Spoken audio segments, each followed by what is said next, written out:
Hello friends, अगले वाली theorem की तरफ चलते हैं। थ्योरम है लॉरेंट्स थ्योरम या लॉरेंट सीरीज। कई राइटर इसको लॉरेंट सीरीज बोलते हैं, कई राइटर इसको लॉरेंट थ्योरम बोलते हैं। थ्योरम यह है कि suppose that function is an F Z is a function which is analytic in a close ring bounded. Okay, मेरे पास कोई फंक्शन है एफ ऑफ जेड जो कि एनालिटिक है। ओके, किसके अंदर एनालिटिक है? क्लोज रिंग के अंदर है, bounded by two concentric circle C and C dash of centre ए।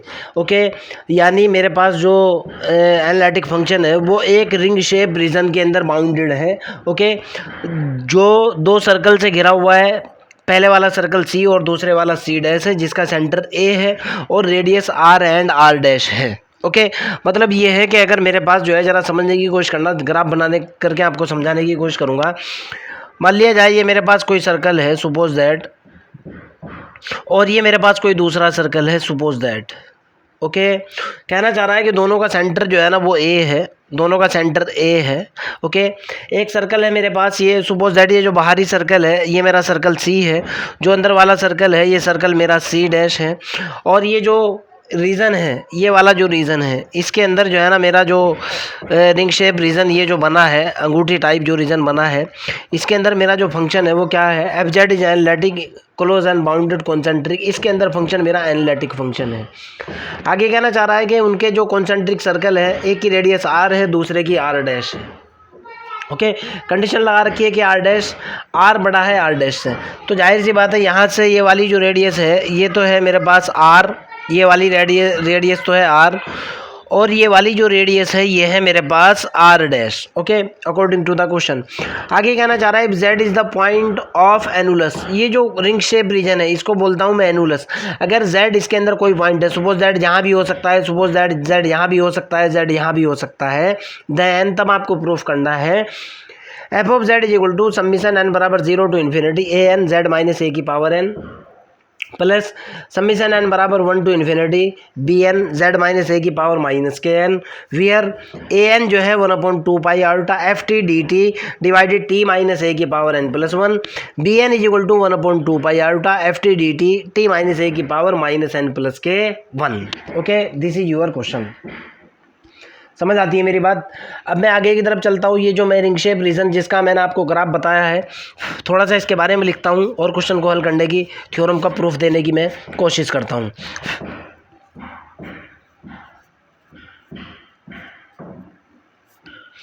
मैं कह रहा हूँ कि let F Z is analytic, F of Z कहाँ एनालिटिक है? Is analytic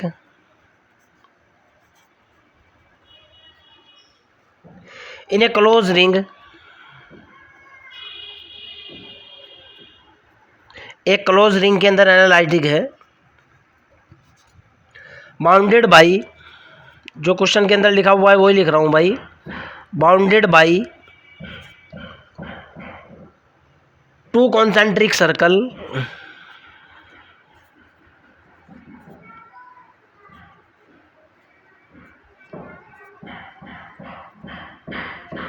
okay, C and C dash with centre A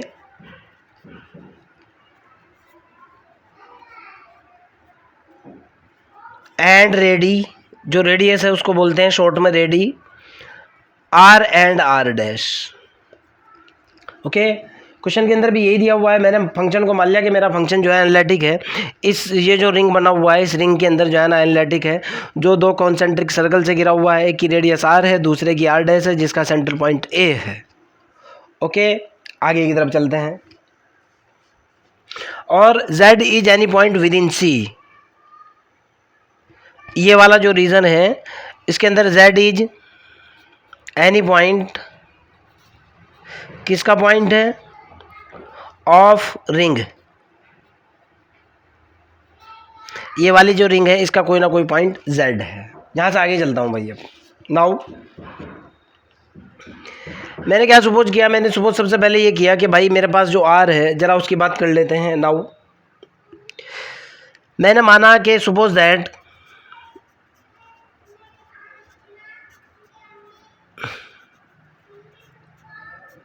mode of z minus A एक circle है, mod of z minus A is equal to R is a circle,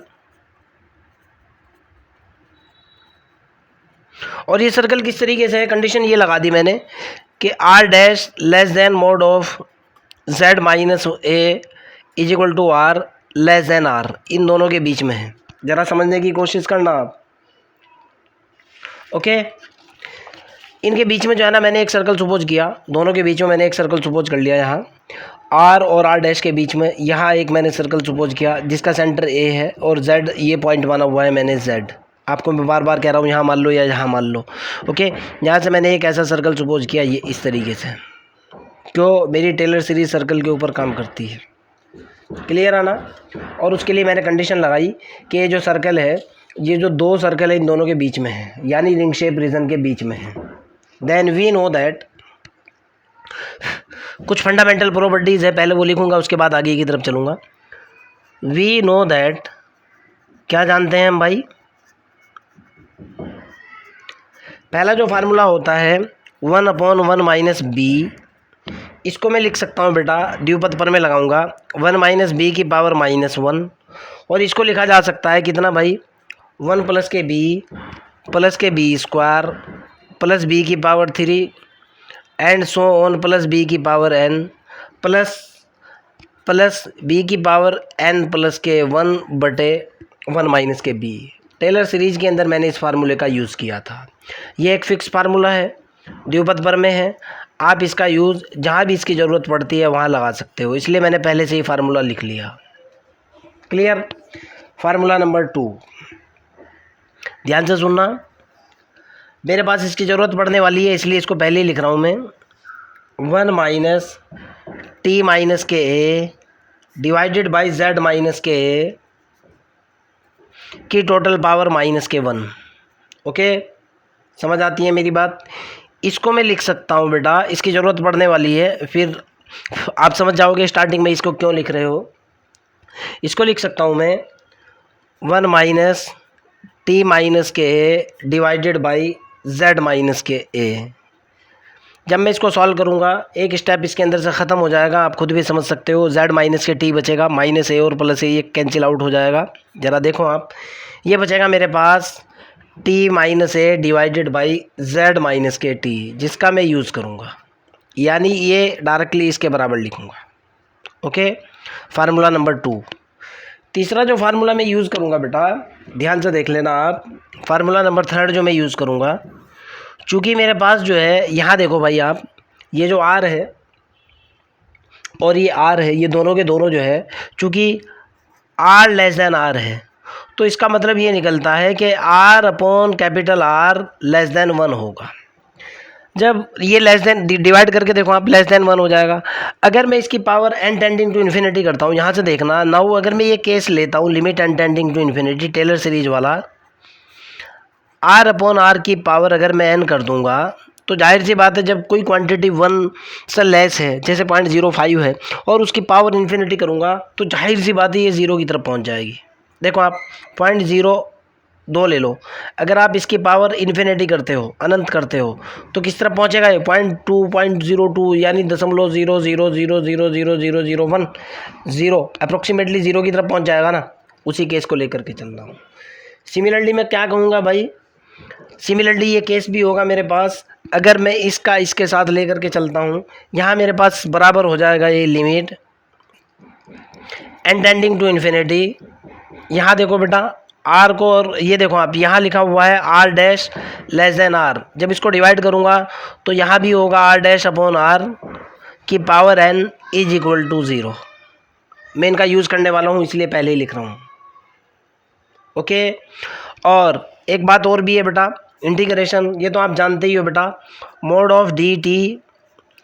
okay, इसकी हमेशा value होगी 2πr, कितनी होगी भाई, 2π गुणा radius of circle.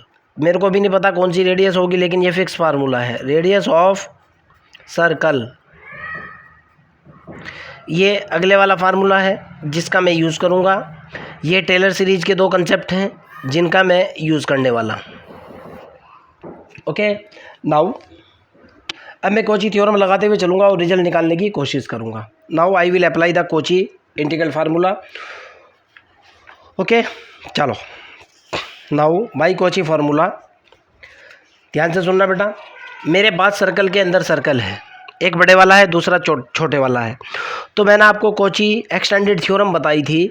मैंने आपको बताया था कि बड़े वाले के अंदर से छोटे वाला हमेशा घटता है।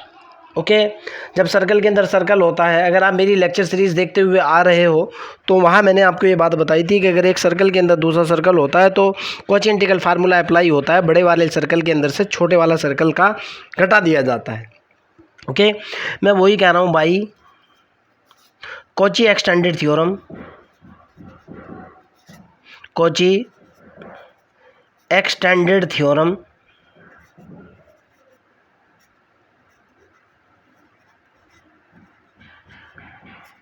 कॉची एक्सटेंडेड थ्योरम बोलती है कि F of Z is equal to जो होगा वो होगा 1/2 pi iota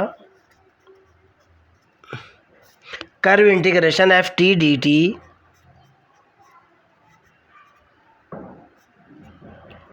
divided by T minus के Z.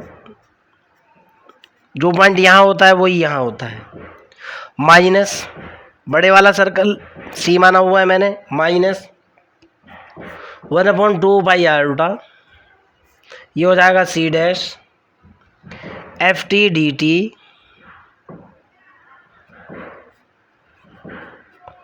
Divided by T minus के जेड। ओके, बड़े वाले सर्कल के अंदर से छोटे वाला सर्कल मैंने घटा दिया, कोई दिक्कत तो नहीं है। आगे की तरफ चलते हैं। अब मेरा रोल इसकी तरफ रहा, अब मैं इसको दिखाते हुए चलूँगा, इसी को हल करते हुए चलूँगा। देखो बेटा मैं क्या करूँगा, एफ ऑफ जेड इधर तो चल ही रहा है भाई, F of Z is equal to, इधर देखो मैं क्या करूँगा भाई, 1/2 pi iota, okay, curve integration, ये हुआ एफ टी डी टी। इसको देखो मैं क्या लिख सकता हूँ, इसको मैं लिख सकता हूँ बेटा टी माइनस के माइनस जेड माइनस के, जेड माइनस ए पूरे तरीके से ख़त्म हो जाएगा, माइनस का ए प्लस का ए ख़त्म हो जाएगा, जेड माइनस टी ही बचेगा, प्लस इसको लिख सकता हूँ बेटा, ध्यान से देखना, प्लस का निशान जानबूझ के पहले ही लगा दिया, 1/2 pi iota curve integration F T D T divided by, इसको मैं लिख सकता हूँ बेटा जेड माइनस के माइनस टी माइनस के। देखो आप यहाँ टी माइनस के जेड है, माइनस का निशान कॉमन लेने से सबसे पहले इसको पॉजिटिव किया, और देखो ये माइनस का है, यहाँ से प्लस का है, ए से ए कैंसिल हो जाएगा, ये निकल करके आएगा टी माइनस के जेड, सॉरी जेड माइनस के टी निकलेगा। मैंने क्या ले रखा है, टी माइनस के जेड, अर्थात यहाँ प्लस हो जाएगा। क्लियर, आगे की तरफ चलते हैं। यहाँ से मेरे पास जो निकल करके आया भाई, एफ ऑफ जेड तो इधर चल ही रहा है, थोड़ी सी टफ थ्योरम है ये, सबसे हार्ड थ्योरम है इसकी। ये हुआ 1/2 pi iota, 1/2 pi iota curve integration F T divided by, यहाँ से मैंने एक स्टेप कॉमन लिया टी माइनस के, टी माइनस का ए जैसे ही मैं कॉमन लूँगा, यहाँ मेरे पास कितना बचेगा भाई, यहाँ बचेगा मेरे पास 1 minus Z minus A upon T minus के और into D T.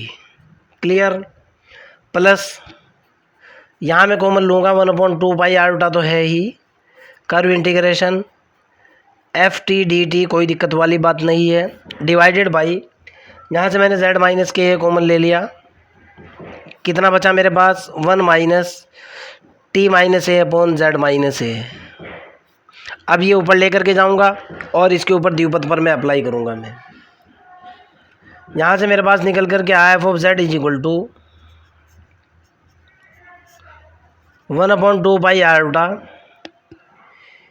Curve integration F T divided by T minus के इंटू, इसको लिख सकता हूँ 1 minus Z minus A upon T minus A की पावर माइनस के 1 into D T. Clear, plus 1/2 pi iota curve integration F T divided by Z minus A, इसको लिख सकता हूँ बेटा मैं 1 minus T minus A upon Z minus A, total की power है बेटा कि टोटल की पावर है ये पूरे स्टेप की पावर -1 और इंटू डी टी। क्लियर। यहाँ से अगले वाला स्टेप लिखता हूँ भाई मैं, इसके ऊपर द्विपद पर मैं लगाऊंगा। देखो आप ये देखो बेटा मैंने ये क्यों लिखा था, ये देखो अब मैं इस फार्मूले का यूज़ करूँगा। सबसे पहले जो मैंने आपको फार्मूला बताया था 1 - 1/1 माइनस बी, यानी 1 - बी की power -1, 1 + b square and so on, इस फार्मूले का यूज़ करूँगा। देखो कैसे, यहाँ से मेरे पास जो रिजल्ट निकल कर के आया ये फार्मूला है आपका, और मैं इसका यूज़ करते हुए इसको लिखने की कोशिश करूँगा। देखो क्या करूँगा और किस तरीके से करूँगा बेटा। ये मेरा फार्मूला, ये मेरा रिजल्ट जो मेरे को लिखना है, और ये मेरा बीच का पेज जिस पर लिखना है, इसलिए तीनों के बीच में रखा है मैंने इसको। एक मिनट को थोड़ा सा सेट कर दूँ। चलो भाई इतना बहुत है। देखो बेटा अगर इस सारी क्वांटिटी को b मान लूँ तो क्या निकल करके आएगा 1 + b स्क्वायर b की पावर n, ऐसे निकलेगा ना। तो ये मेरे पास क्या रिजल्ट बनेगा भाई, ये रिजल्ट जो मेरे पास बनेगा ये बनेगा f of z is equal to ये हो जाएगा 1/2 पाई आयोटा। तो ये हुआ कर्व इंटीग्रेशन, ये हुआ F T divided by T minus के ए इंटू 1 + के बी फार्मूले से देखो 1 + के जेड माइनस ए बटे टी माइनस का ए प्लस ये होगा जेड माइनस ए बटे टी माइनस ए का square and so on. Last step लिख रहा हूँ plus Z minus A upon T minus A की पावर n, यहाँ तक लिख दिया प्लस। अगले वाला स्टेप होगा मेरे पास इसकी पावर n+1 बटे 1 - के b, शायद लिखा भी ना जाए यहाँ पे, z माइनस ए बटे टी माइनस ए की पावर n+1 इंटू ये होगा मेरे पास 1 - जेड माइनस ए बटे टी माइनस ए की पावर -1। देखो आप 1 - बी तो मेरा पूरे का पूरा ये था कि पावर -1 कर दी है मैंने। क्लियर है ना। अगर आपको दिख नहीं रहा है तो इधर देखो बेटा, ये फार्मूला लगा डायरेक्टली ये स्टेप निकल गया। अब इससे अगले वाले स्टेप के ऊपर भी मैं इसको देख करके फार्मूला लगा लूँगा प्लस पहले वाले स्टेप का फार्मूला तो मेरे पास ये निकल करके आया भाई। अब दूसरे वाले स्टेप के ऊपर जब मैं फार्मूला लगाऊंगा, इस स्टेप के ऊपर मैं फार्मूला लगाऊंगा प्लस ये होगा यहाँ से भाई कितना हो जाएगा भाई, ये तो कर्व इंटीग्रेशन सी के अंदर चल रहा है, ये होगा 1/2 पाई आयोटा, ये होगा सी डैश के अंदर, ये होगा F T divided by Z minus के ए, और यहाँ निकल करके आएगा मेरे पास 1 + T minus A upon Z minus A plus T minus A upon Z minus A का square plus and so on T minus A upon Z minus A की पावर, यहाँ एल लिख दूंगा मैं, plus T minus A upon Z minus A की power n+1 into, या फिर दिक्कत होगी 1 - T minus A upon Z minus A की टोटल पावर -1, और डी टी तो चल ही रहा है इंटू डी टी। क्लियर है ना। ये स्टेप आ चुका, थोड़ा सा लेंथी है और थोड़ा सा हार्ड भी है भाई, लेकिन ऐसा नहीं है कि आपकी समझ ना आए या आपको प्रॉब्लम हो। ये स्टेप बिल्कुल क्लियर। अब मैं क्या कर रहा हूँ भाई, इसके अंदर से 2 स्टेप सेलेक्ट कर रहा हूँ। मैं कह रहा हूँ टेकिंग, ध्यान से सुनना, जिसका मैं यूज़ करूँगा A N is equal to मैंने ले लिया 1/2 pi iota curve integration F T D T divided by T minus के ए की पावर n+1, और बी एन मैंने सेलेक्ट किया B N is equal to 1/2 pi curve integration F T D T divided by T minus A की power -n+k1। Okay, ये question के अंदर भी दिया हुआ था। ये जो वैल्यू है, जरा इस वैल्यू को देखो, जरा इस वैल्यू को देखो, ये बराबर होगी a-n के, कोई डिफरेंस नहीं है। t माइनस ए माइनस n प्लस n का डिफरेंस अर्थात -n के बराबर होगी। क्लियर। अब इस बेस पर जो है, इसके बेस पर a1 देखो बेटा क्या बनेगा। मैं यहाँ से a1 और b1 निकाल करके दिखा रहा हूँ, फिर मैं यहाँ यूज़ कर लूँगा डायरेक्ट। अगर मैं यहाँ a की वैल्यू 1 डालता हूँ, a1 निकल करके आएगा कितना, 1/2 curve integration F T D T divided by T minus A की पावर कितनी, n की वैल्यू 1 डालते ही स्क्वायर।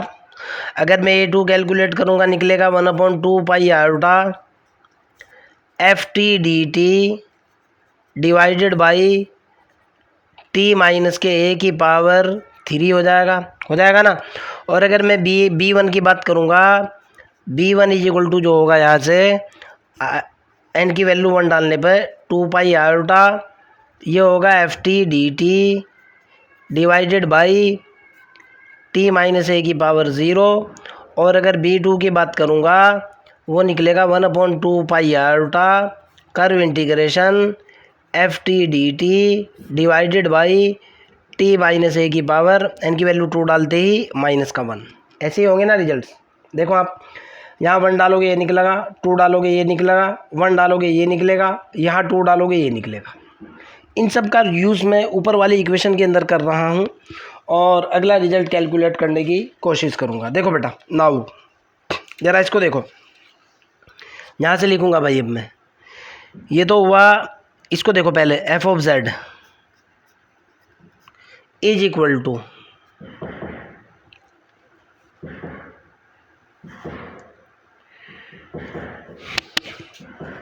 देखता हूँ कितना बनता है, क्या आता है।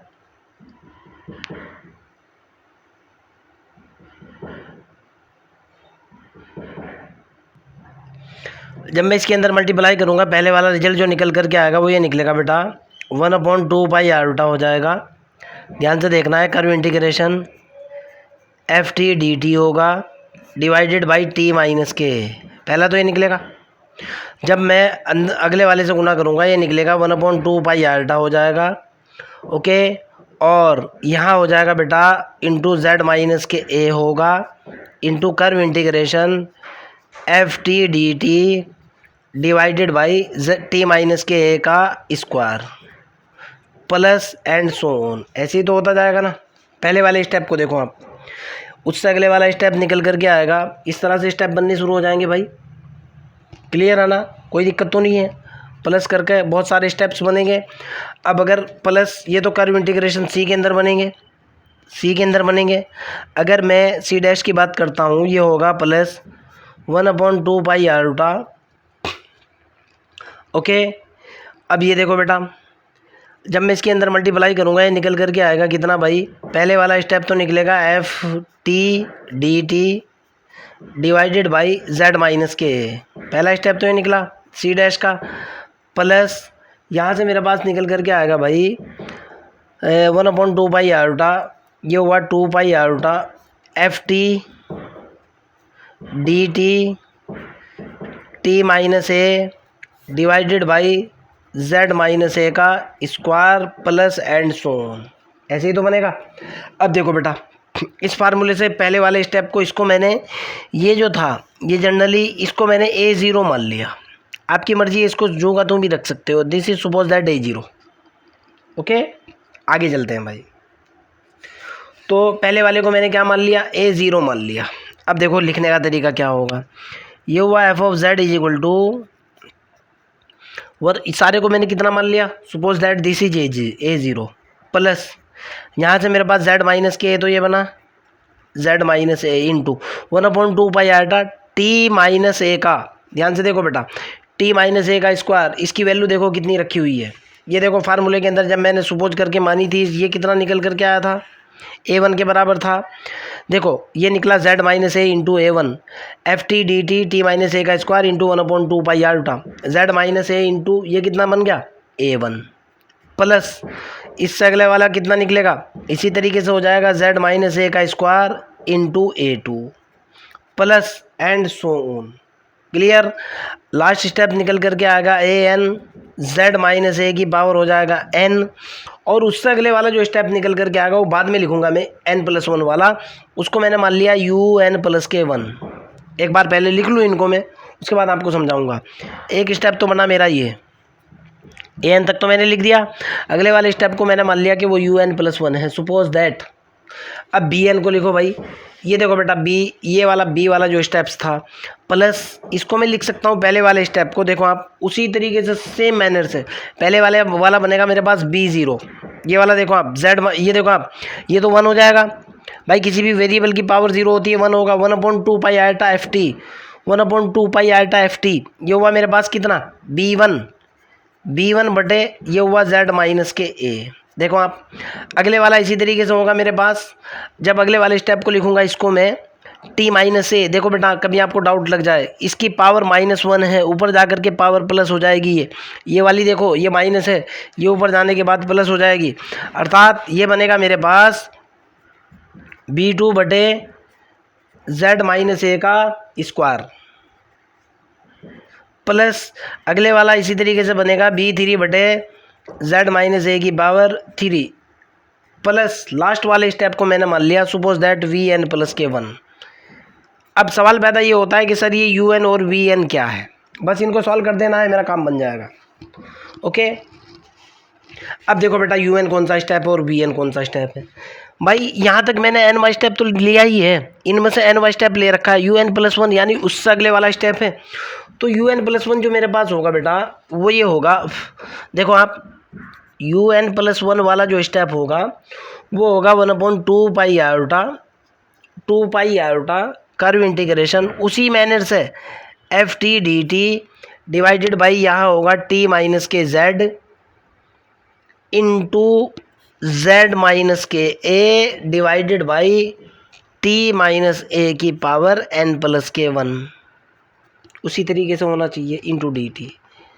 ये तो होगा मेरे पास un। देखो आप ये जो ये A2 चल रहा था, ये A3 था एंड सोन उसी तरीके से स्टेप चल रहे थे। यहाँ देखो आप ये A0 ये A1 उससे अगले वाला A2 A3, तो इसको तो A0 मान लिया, ये वाला A1 निकला A2 निकला, जब n वाला स्टेप होगा वो ये होगा, उससे अगले वाले स्टेप को मैंने un+1 माना, और un+1 की जो वैल्यू होगी वो ये होगी, उसी मैनर से उसी फैशन से। प्लस अगर मैं vn की बात करता हूँ इसी प्रकार vn+1 मेरे पास होगा, vn+1 की वैल्यू bn की फॉर्म में जो होगी वो होगी 1/2 पाई आयोटा, और ये होगा c डैश कर्व का इंटीग्रेशन, ये c के ऊपर है c डैश के ऊपर है, ये होगा F T divided by z minus के t इंटू t माइनस के a divided by z minus के a की power n+k1 into D T. अब मेरा टारगेट इसको और इसको 0 दिखाना है। क्लियर, आगे की तरफ चलता हूँ। यहाँ से मैंने क्या सपोज किया कि सपोज दैट मेरे पास जो फंक्शन है नाउ, सपोज दैट एक बार फिर लिख लूँगा मैं इनको, सपोज दैट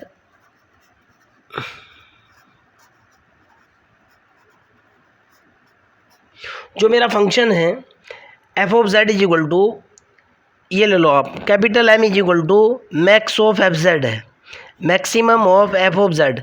जो क्वेश्चन के अंदर मेरे को फंक्शन दिया हुआ है, थ्योरम के अंदर जो दे रखा है कि मेरे पास एक एनालिटिक फंक्शन है, भाई अगर कोई फंक्शन मेरे पास एनालिटिक फंक्शन है तो जाहिर सी बात है उसकी कोई ना कोई मैक्सिमम वैल्यू होगी, मैंने वो m मान ली।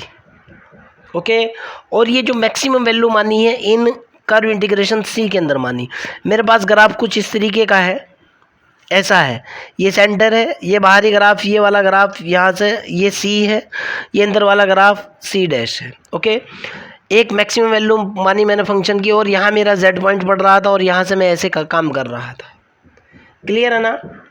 और एक दूसरे वाली वैल्यू मानी मैंने m डैश वैल्यू मानी, वो किसकी वैल्यू मानी मैंने भाई, मैक्स वैल्यू मानी मैंने फंक्शन की, एफ ऑफ जेड की मैक्स वैल्यू मानी इन c डैश के अंदर। अब आगे की तरफ चलते हैं। नाउ यू एन का मोड लो बेटा आप, मेरे को इसको 0 दिखाना है, मेरा काम बन जाएगा। Now mod of U N plus 1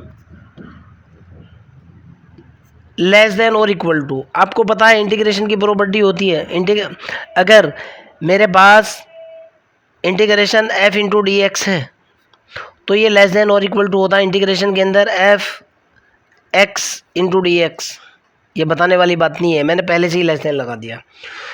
iota का मोड 1 होता है तो जाहिर सी बात है ये तो होगा 1/2 पाई, और यहाँ हो जाएगा मेरे पास curve integration mod of F T, mod of F of T होगा, ओके, इनटू, ज़रा इसकी बात कर लेते हैं भाई हम, इसको देखो मैं क्या लिखूँगा, mode of z minus A divided by mode of t minus के ए की पावर n प्लस के 1 into mode of D T, okay, divided by t minus Z को देखो मैं क्या लिख सकता हूँ, सीधा लिखा जा सकता है मोड ऑफ t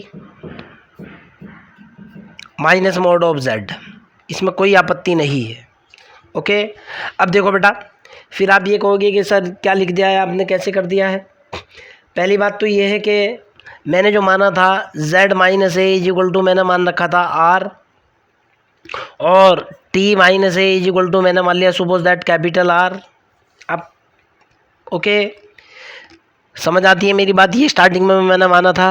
अगर मैं इसको सपोज कर लेता हूँ, ये वाला जो एक इसकी रेडियस r थी, एक इसकी रेडियस r डैश थी, आपको तो पता ही है, अगर मैं इसको r मान लूँ, ओके, चलो भाई, तो मेरे पास जो रिजल्ट निकल करके आएगा यहाँ से, mod of U M N क्या होगा, mod of U N plus के 1 लेस देन और इक्वल टू 1/2 पाई, तो ये हुआ curve integration.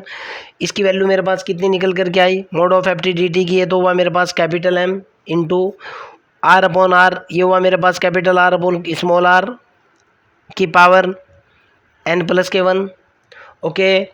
Mod of D T की वैल्यू मैंने आपको बताया था 2 पाई गुना radius of circle capital R, okay. समझ आती है मेरी बात, आप नीचे कुछ लिखो या ना लिखो कोई फ़र्क नहीं पड़ता, mode of t minus mode of z, okay. But ध्यान से सुनना, बट मैं आपको बता चुका था, स्टार्टिंग में ही बता चुका था, limit n tending to infinity r/R is equal to कितना, 0। देखो आप, फिर आप ये कहोगे कि सर आपने कहाँ बताया, कैसे बताया, बिल्कुल स्टार्टिंग में ये स्टेप्स मैं आपको बता चुका था, एक बार फिर बताने की कोशिश कर रहा हूँ, शायद इसी पेज के ऊपर है। ये देखो बेटा, ये स्टेप, ये फार्मूला मैं आपको पहले से ही बता चुका था, okay.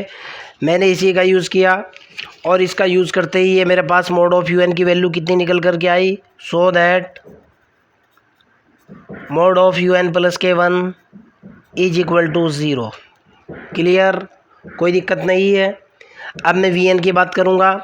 Now I am taking V N, U N तो मैं ले चुका हूँ, ज़रा वी एन की भी बात कर लीजिए। वी एन क्या है, कहाँ है, कैसे लिखा हुआ है। सिमिलरली, वैसे तो आप डायरेक्टली बोल सकते हो, मैं डायरेक्टली कर रहा हूँ, शॉर्ट में कर रहा हूँ बेटा। सिमिलरली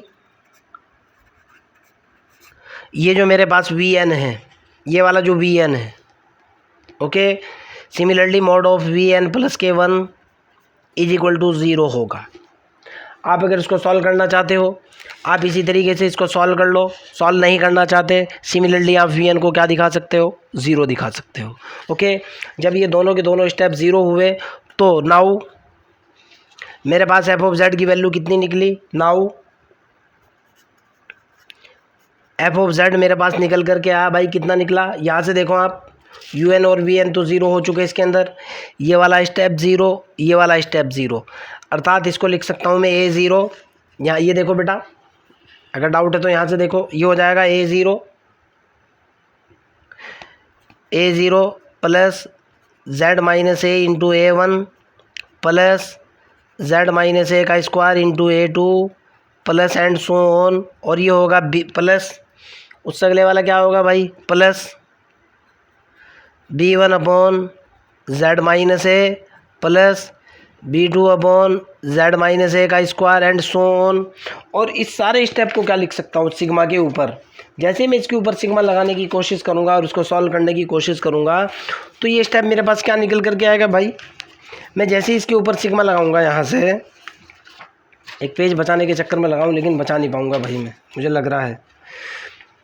ये जो लास्ट स्टेप है सिग्मा की फॉर्म में, इसको मैं लिख सकता हूँ यहाँ से, ये वाला स्टेप, या इसको शॉर्ट में लिखा जा सकता है F of Z is equal to, इसके ऊपर मैंने सिग्मा लगा दिया, summation N is equal to 0 से लेकर इनफाइनाइट। पहले वाला स्टेप बन जाएगा A N Z minus A की पावर एन, प्लस उससे अगले वाला स्टेप जो मेरा बन जाएगा वो बन जाएगा समीशन एन बराबर 1 से लेकर इन्फिनिटी, बी वाले को लिख रहा हूँ मैं, ये हो जाएगा मेरे पास बी एन बटे जेड माइनस ए की पावर एन, या माइनस का एन ले लो प्लस का एन ले लो, और यही आपको प्रूफ करना था। फिर भी अगर आपका कोई डाउट हो, कोई प्रॉब्लम हो, कमेंट बॉक्स के अंदर क्वेश्चन को डालिए, आई विल हेल्प यू। एक बात और भी है बच्चों, आपके ये लॉरेंट सीरीज़ ना तो बीएससी में काम आने वाली है, ना एमएससी कॉम्प्लेक्स में काम आने वाली है। इतना बड़ा प्रूफ एग्जाम के अंदर नहीं आता, मैं आपको क्लियर कट बता रहा हूँ। ये एग्ज़ाम के अंदर प्रूफ आने वाला नहीं है, लेकिन क्वेश्चंस के अंदर आप इसका यूज़ कर सकते हो बस, और क्वेश्चंस की वजह से ही मैंने इसको पढ़ाया है, वरना मैं पढ़ाता भी नहीं कभी भी है। बीएससी एमएससी की क्लास में जहाँ कॉम्प्लेक्स चलता है, मैं उसको ज़्यादातर यही करता हूँ, स्किप करा देता हूँ कि बेटा ये इतना बड़ा क्वेश्चन आपके एग्जाम में नहीं आने वाला, लेकिन फिर भी पढ़ लो यार, एक वीडियो मेरा बन चुका है, पढ़ा रहेगा, क्या फ़र्क पड़ रहा है। बाय।